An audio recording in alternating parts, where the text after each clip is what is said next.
Illinois Health and Hospitals Association said $11.6 billion to $13 billion economic impact to the state.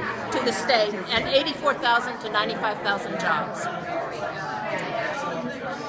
And the other point I'm making, I don't think I've said this to you, is the effect on coal miners, because one of the provisions of the Affordable Care Act makes it easier for coal miners to prove black lung and to get benefits under the federal black lung program, and a repeal of the ACA without doing something on that provision could leave many of our people in this district suffering from black lung without benefits. It would also hurt their survivors.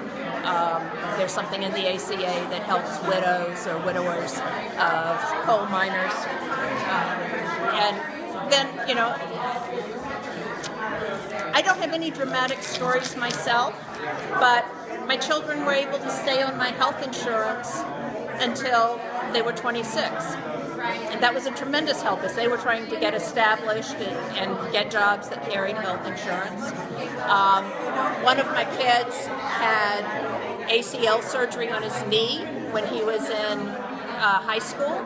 When he got out of college and the ACA was not in place yet, I tried to get him health insurance in Oregon, and I was told he was uninsurable because he had had ACL surgery.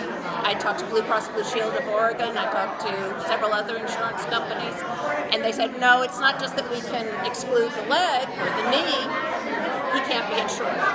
Because of that? Because of that. And so another friend of mine, professional woman, law librarian, paid 30 years of insurance premiums. Her husband was diagnosed with ALS, Lou Gehrig's disease. Her insurance company dropped her. They were facing devastation, but the Affordable Care Act came in and they were not economically devastated. He did die, but at least the economic devastation was curtailed, and it was because of the Affordable Care Act. So are there any solutions you have, you're offering? Is that what you're doing today? As they wrangle with it, any thoughts?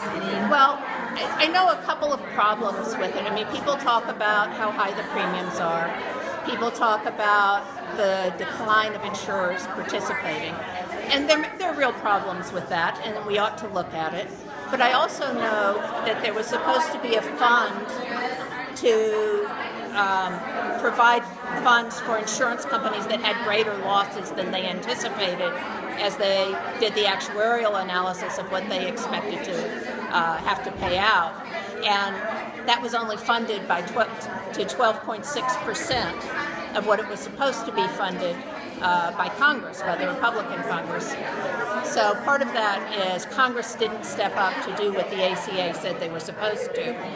In addition, just yesterday, a judge said that one reason Aetna pulled out of a lot of the markets it was involved in was because the Justice Department opposed its merger with Humana on antitrust gap, and the judge found that pulling out of some states, the market in some states, was retaliation